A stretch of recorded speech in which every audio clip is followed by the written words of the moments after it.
नमस्कार, मैं दिगंबर सिंह और आप देख रहे हैं आपका अपना बिहारी खबर का ये खास शो बात खबरों की।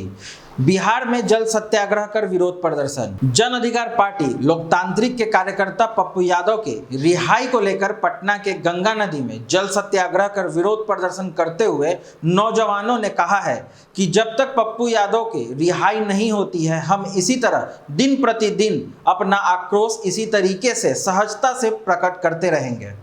बिहार में लॉकडाउन समाप्त, जारी रहेगा रात्रि कर्फ्यू। बिहार में लॉकडाउन समाप्त कर दिया गया है। अब कल से अनलॉक की प्रक्रिया शुरू हो जाएगी। हालांकि शाम 7 बजे से सुबह 5 बजे तक रात्रि कर्फ्यू जारी रहेगा। निजी वाहन से आवागमन हो सकेगा। ऑनलाइन शैक्षणिक कार्य भी होंगे। मुख्यमंत्री नीतीश कुमार ने ट्वीट कर मंगलवार को 12:30 बजे यह जानकारी दी है। उन्होंने लॉकडाउन खत्म करने के ऐलान के साथ ही ट्वीट में यह भी कहा है कि लॉकडाउन में कोरोना संक्रमण में कमी तो आई है, इस वजह से लॉकडाउन खत्म करते हुए शाम 7 बजे से सुबह 5 बजे तक रात का कर्फ्यू जारी रहेगा। सरकारी और निजी कार्यालयों में शाम 4 बजे तक ही काम होगा। सिर्फ 50% अधिकारियों और कर्मचारियों को ही बुलाया जा सकेगा। दुकानों के खुलने की अवधि शाम 5 बजे तक बढ़ा दी गई है। सीएम नीतीश के ट्वीट के मुताबिक लॉकडाउन खत्म होने के बावजूद बच्चों की सुरक्षा को ध्यान में रखते हुए सरकारी और गैर सरकारी शैक्षणिक संस्थानों को जुलाई तक बंद ही रखने का निर्णय किया गया है। संस्थान ऑनलाइन शिक्षण कार्य कर सकेंगे। लॉकडाउन खत्म होने के साथ ही निजी वाहनों को भी चलाने की अनुमति दे दी गई है। यह व्यवस्था अगले 1 हफ्ते तक रहेगी। इसके बाद के हालात के आधार पर एक बार फिर विचार विमर्श करके निर्णय किया जाएगा।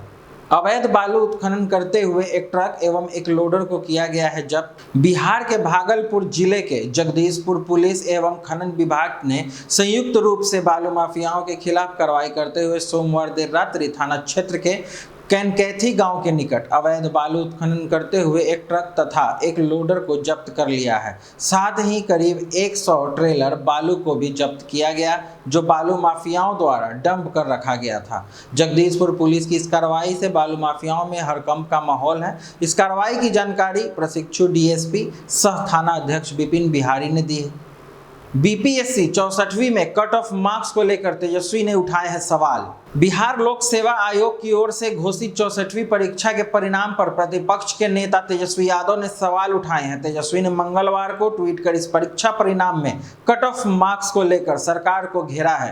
तेजस्वी ने कहा है कि बिहार में रिजर्वेशन अब मजाक बन गया है। इस परीक्षा में आरक्षित और अनारक्षित वर्ग का कट ऑफ मार्क्स बराबर किया गया है। तेजस्वी ने ट्वीट करते हुए यह लिखा कि नागपुरी संतरों के रंग में रंगे कथित ओबीसी मुख्यमंत्री नीतीश जी ने बीपीएससी के परिणाम में आरक्षित और अनारक्षित वर्ग का कट ऑफ मार्क्स बराबर कराया दिया है, क्योंकि नीतीश जी ने 15 वर्षों में अपनी जाति की प्रति व्यक्ति आय बिहार में सबसे अधिक कराने के बाद बाकी पिछड़ी जातियों को लात मार दिया है।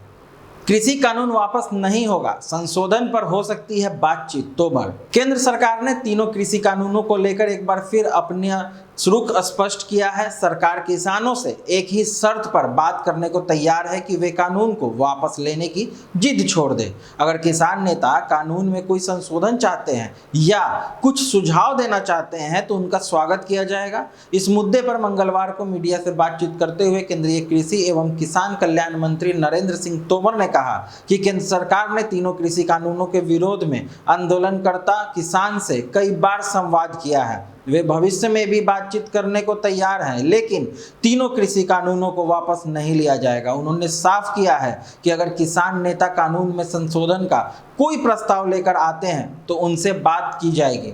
तीनों कृषि कानून किसानों के हित में है, लेकिन फिर भी किसानों का कोई सुझाव है तो उस पर गौर किया जाएगा। आगे की और ऐसी खास खबरों के लिए आप हमसे जुड़े रहें। बिहारी खबर के फेसबुक पेज और यूट्यूब चैनल को लाइक, शेयर और सब्सक्राइब जरूर करें। धन्यवाद।